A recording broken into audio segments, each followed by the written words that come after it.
Hi, welcome everybody. Welcome to our Fish Friday. We have a full house and a full agenda today, so we're very pleased to have everyone here. Happy New Year for those of you who I haven't had an opportunity to wish Happy New Year to. So first, I guess I'd like to say that we have a guest speaker, and I'm very, very pleased to have Stephanie Fattman here today. She is our registrar. So Stephanie is here with her beautiful daughter Hadley, and she is going to have the floor in a few minutes, and she'll be talking about taking care of family through probate and family court. And it can be a breeze if we have everything in place, or it can be a rocky road if we don't. So Stephanie's going to talk about guardianships and conservatorships and estate planning, wills, and she's going to talk about something that could potentially impact a lot of us, and that's grandparents' visitation rights. Sometimes when marriages and our families break up, we lose contact with people that we love, and grandparents have rights. So Stephanie's going to talk to us about that. So we look forward to that. Steve Pryor is here today in lieu of our chief, and he has a few words to tell you about what's happening at the police department.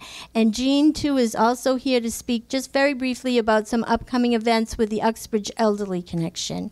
Okay, so thank you, Steve.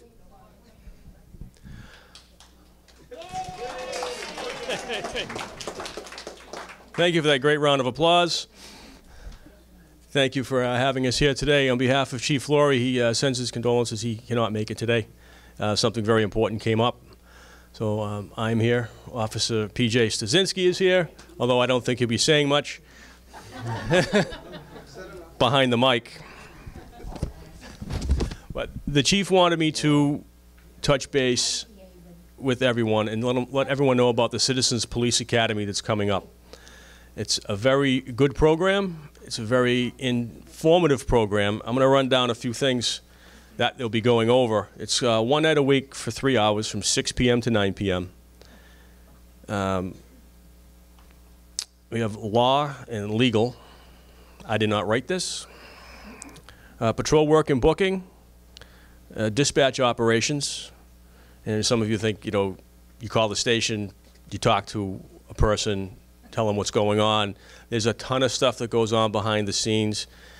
There's some questions that they may ask, and you're going, why are you asking me all these questions? Someone needs assistance. But emergency personnel are already on the way, but these are questions that have to be asked. SWAT and K-9,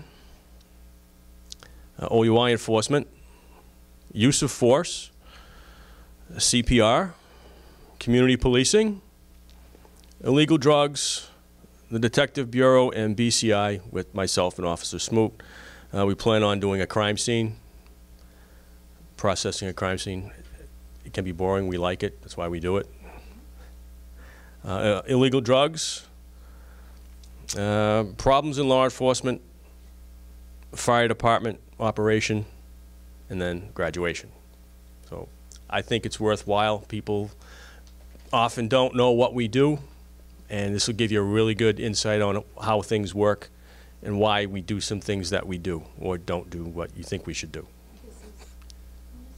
Every Wednesday starting next week. Yes, from January 17th until April 18th. There is one Tuesday in there. Yeah, okay, there's one Tuesday in there.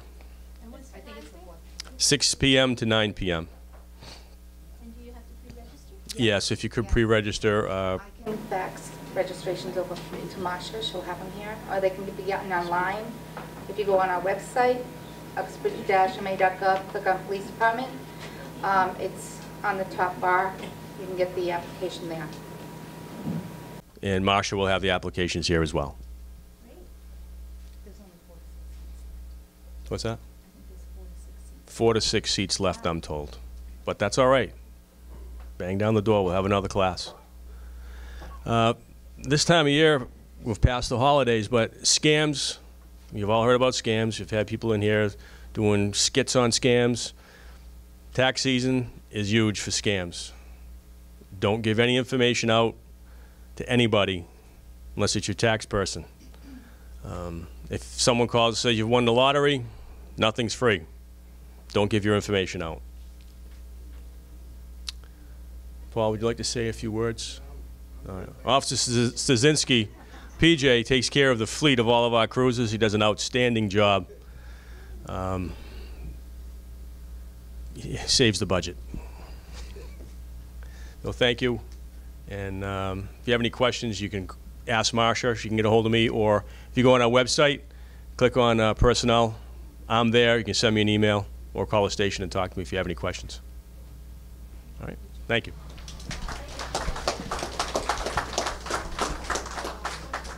Thank you, Steve. I know. We are just going to take a moment now to give thanks so we can get all of you served. While you're eating, we'll ask Stephanie. Well, you can lend your ears to Stephanie while you're eating, and she'll have a lot of good information for us. I just wanted to make mention of our flowers here today. They are in memory of a dear person that we lost this week, right before Christmas, Ed Cahill. So Judine, many of you know Judine. She volunteers on Wednesdays. So please feel free to take some flowers home in memory of our dear friend Ed. Okay? And we'll just give our hearts and minds a moment to remember him. Okay? Let's just take a moment.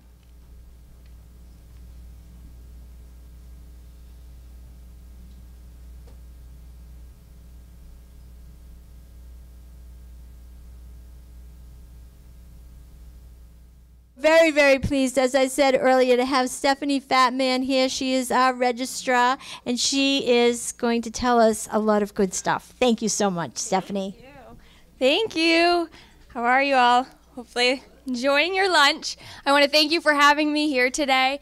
Again, I'm Stephanie Fattman. I'm the Register of Probate in the Probate and Family Court.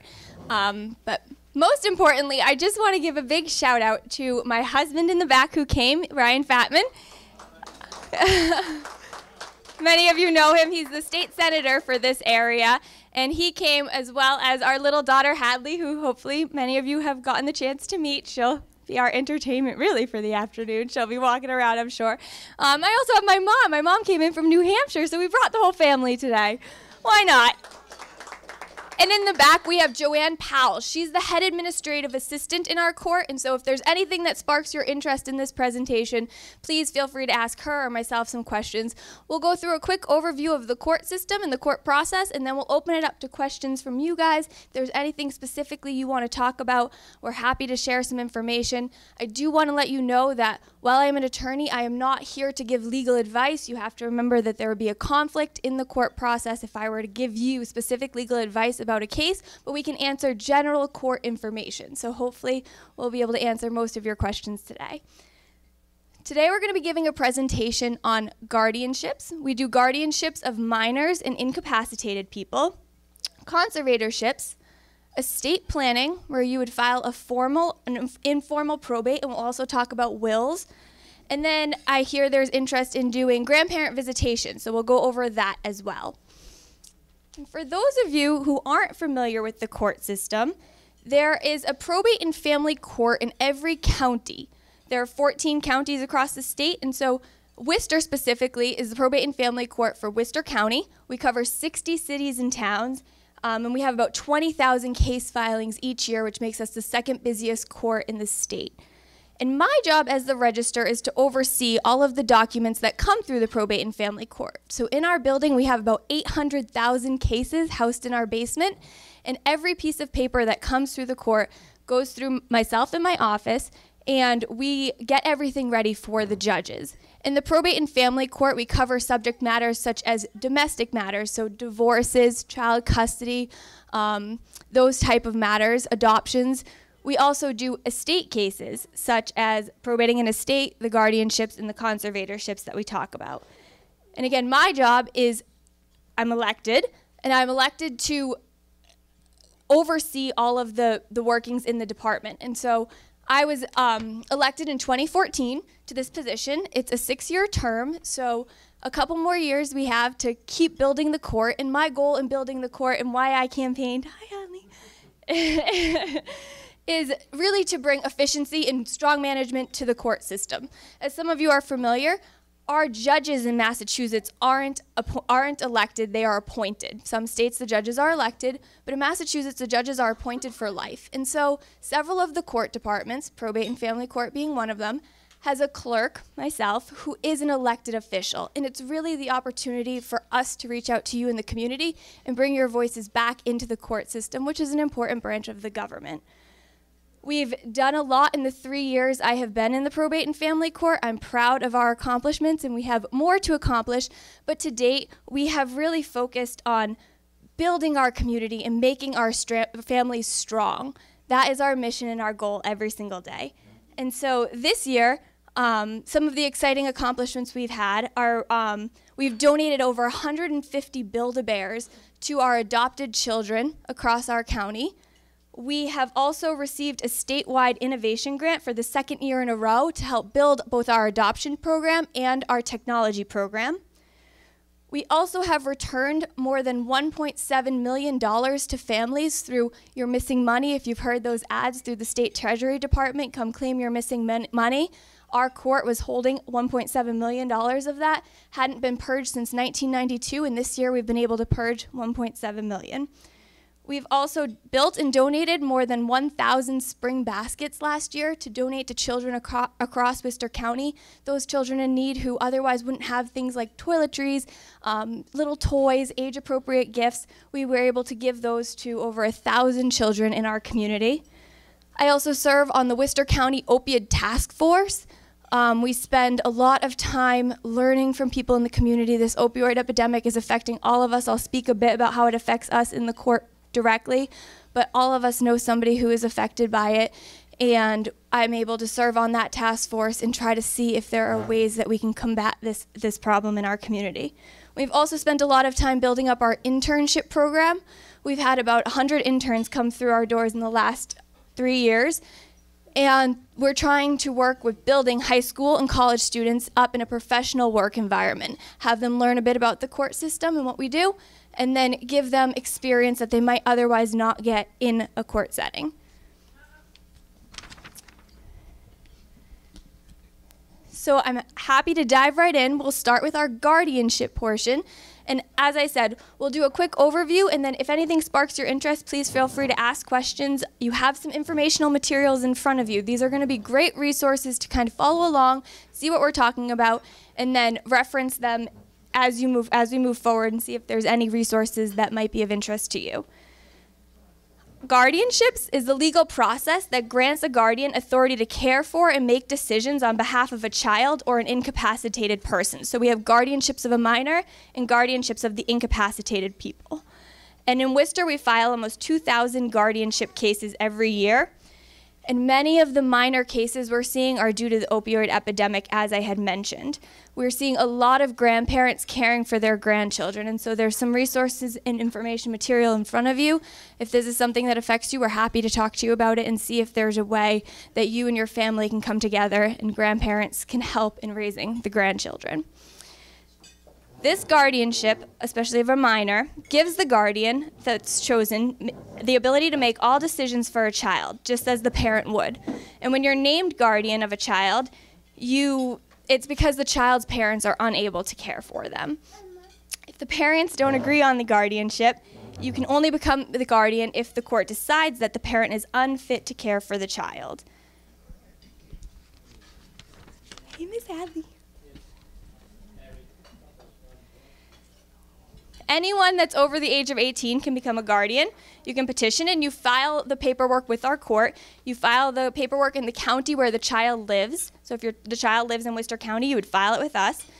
And every single person, as with any court case that's involved, needs notice. That's the most important piece of a guardianship, is you have to let anyone who's involved in the child's case know that you are filing for this guardianship. And so you would give notice to all the involved parties.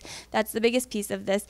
Give them the heads up that you are filing for this. Come in, fill out the paperwork with us, and we would hold a hearing with you in the court, and the judge would make the determination if the person that's applying for the guardianship is capable of becoming the guardian. As always, we work in the child's best interest, so we're always looking to see what is the best for the child. as I had mentioned, this opioid epidemic is bringing a lot of these cases to us in the court.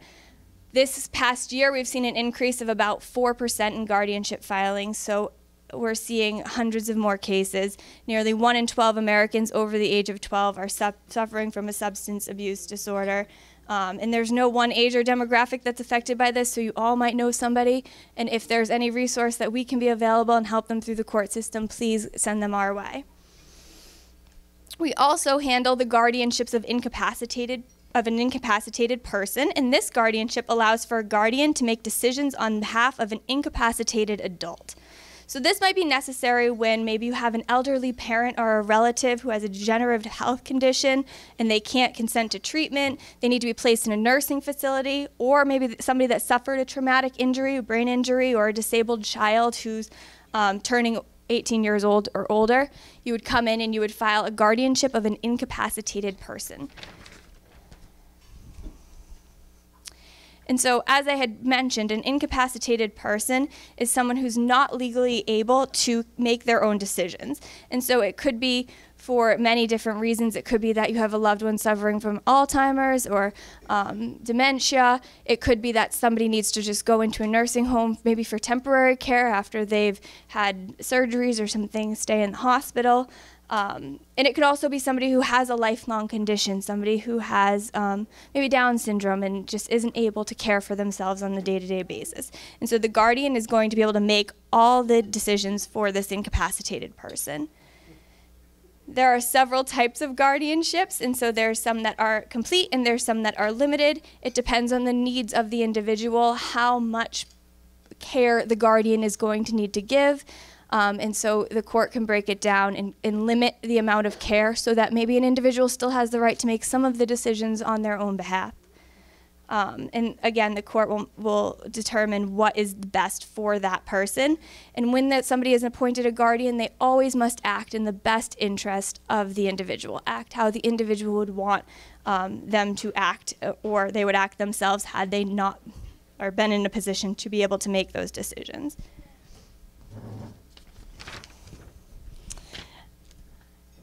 All right, and again, you'll file the paperwork with the court. We have all the paperwork here. If you're interested in seeing any of it or would like to pick any of it up, we can get that to you, and then you would always come in and file it with the court. You can mail it, or you can come in and file in person.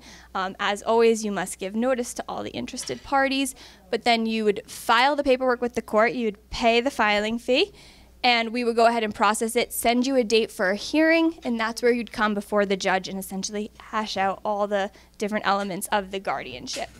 And then the most important thing with the guardianship is caring for the individual you are the guardian of, and so you have to file a care plan report with the court annually.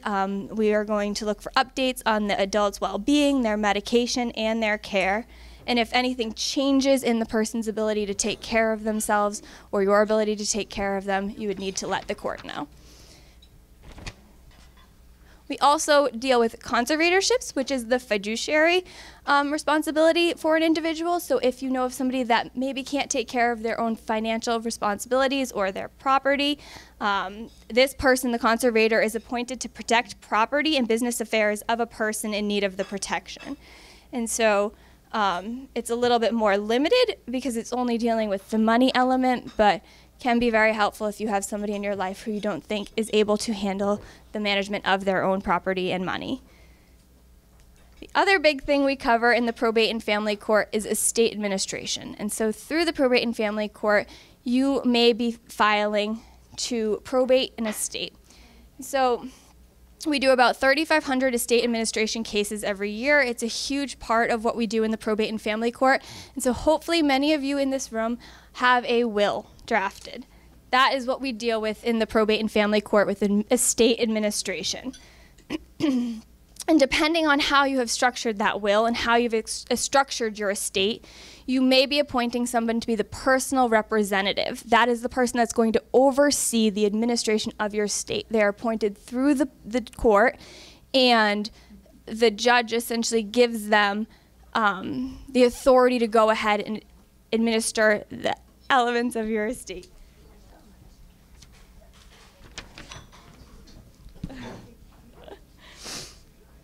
So there are different reasons why you might need to come to the Probate and Family Court to file with us to probate the estate.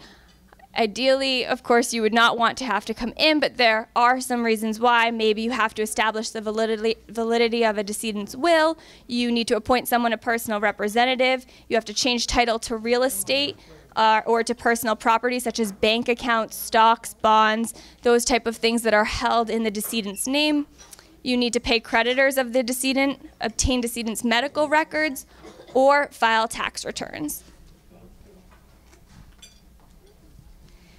And as I mentioned, hopefully most people have a will drafted.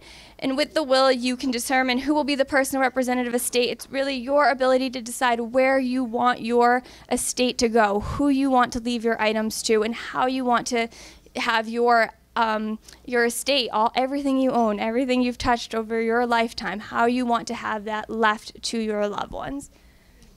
Again, to have a valid will, it's not as complex as many might think, so don't be scared by the thought of drafting one or having one drafted.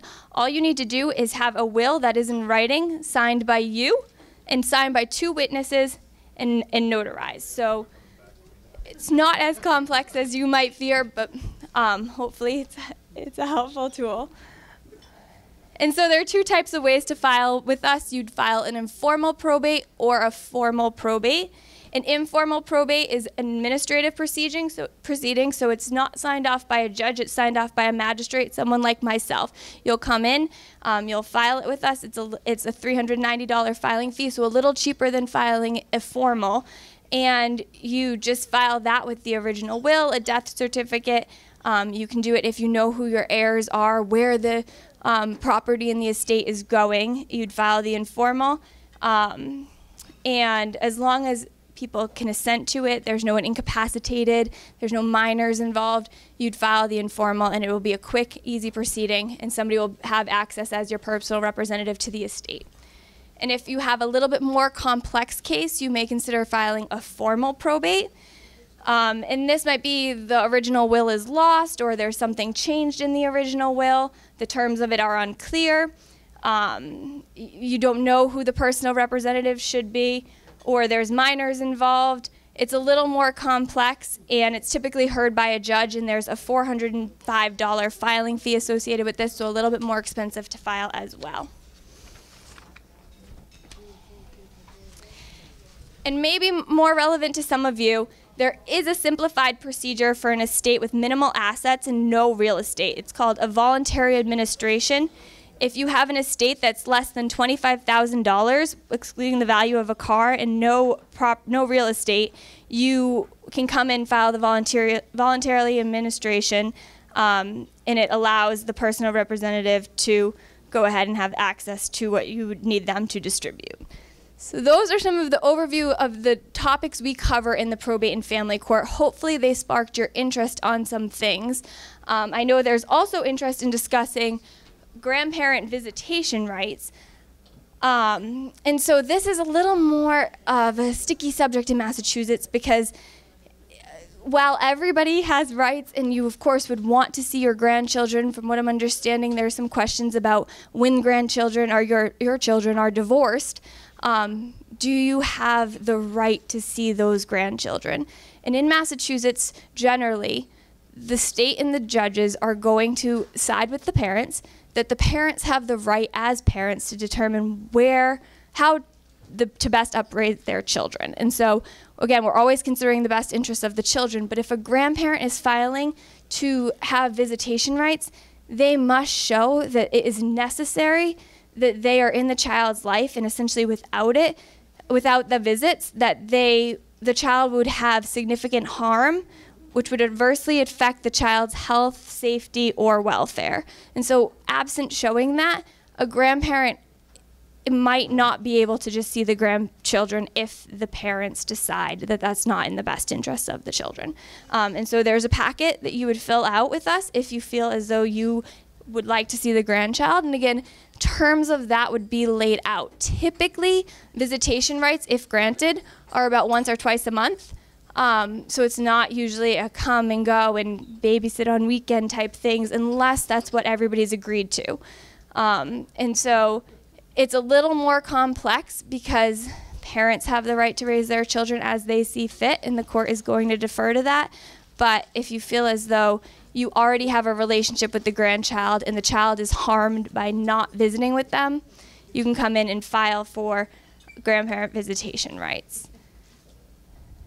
All right, so is there anything that has sparked any interest or questions that people might have that they would want to know more about the probate and family court and what we do? Please. Is your title pronounced registrar or register? That is an easy enough question. That is register. Register of probate. Yes. As I mentioned, you have a lot of information in front of you, most of which was covered in the presentation just generally. So please feel free to look through that as well and see if there's anything that sparks your interest. How do you define a incapacitated person? My parents are 92 and 90. They're doing really well. They live in their own home. But they'll have moments of a little bit of dementia, looking at a little too fine. And so how do you cover that side of where they might need help? All right, the question is, how do you define an incapacitated person? And luckily, the state covers that in a quite lengthy definition. But the term incapacitated person is used to refer to someone who doesn't have the legal capacity to make their own decisions. It's someone who, for reasons other than advanced age or minority, has clinically diagnosed condition that results in an inability to make inability to communicate decisions to such an extent that the individual lacks the ability to meet essential requirements for physical health, safety, or self-care. So while that's a long and complex definition, basically, a doctor would make the determination. And so if you believe somebody is incapacitated, a doctor would have to sign off on a report that we would have filed through the court, and the doctor would have met the individual within 30 days of filing this document with the court, and they would make the determination that the person was incapacitated.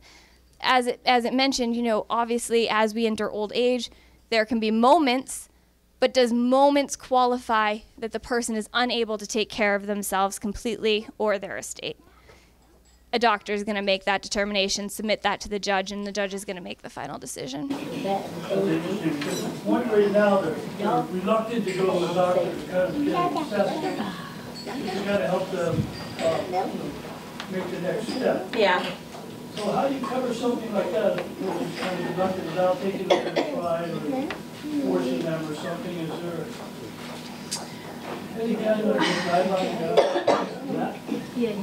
Yeah, and that's essentially the tough part, and that's really where the court would come in. You can come in and file the paperwork, and the court can essentially, I would think we'd have to get the care plan from the doctor, so we'd have to get them to the doctor.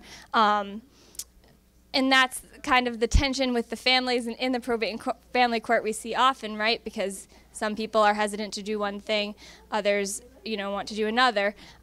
You'd have to come in and probably start the process, come in and file the paperwork with us, and then that would encourage them to go because we would need that doctor to sign off on it. But that's up to you if you want to start that process with us legally. Yeah. Yes, please. Okay, in reference to will, only because I heard somebody say, well, I don't have a will, but if my husband passed away, I automatically get everything. What happens if they both pass? Is that true? Number one, is it true? What happens if both of them pass? It's complex. So if you've both passed away and you don't have a will, your family is essentially coming to probate court to figure out where your estate is going. The best way to essentially circumvent the probate and family court is just having both of your names on everything. So if both husband and wife's names are on the house and on the bank accounts, there's no need to come to probate and family court because you have access to all of the estate anyways.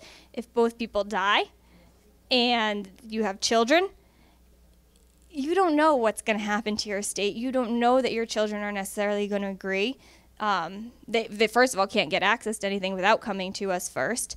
But that's where the family complexities that we mentioned come in, and that's what we see a lot of in our court, which is why it's best to have a will where everything that you wish is laid out in writing before you pass on. you also might come up against creditors, people claiming, you know, money from your estate. Your children might not be expecting that. I think that's always a big element of estate planning, is making sure everybody's on the same page and knows what to expect in your estate. They're not easy conversations to have, but they're necessary conversations to have, because if you pass away and your family doesn't know where you have bank accounts and you know, the title to your house, that can create a lot of problems, and those are the problems your loved ones have to resolve. Any other questions?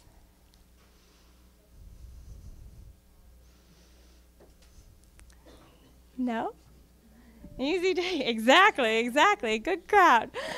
All right. Well, I will certainly stay. I'll be floating around with the family. And if you guys have any questions that come up, or there's any other information, again, we have Joanne Powell here with packets that she can distribute to you.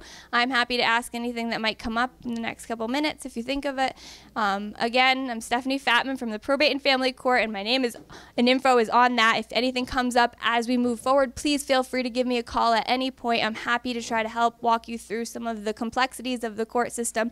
Again, our goal is to let you know what to expect before you come in. So hopefully we don't see many of you there, but should we need it, hopefully we can help.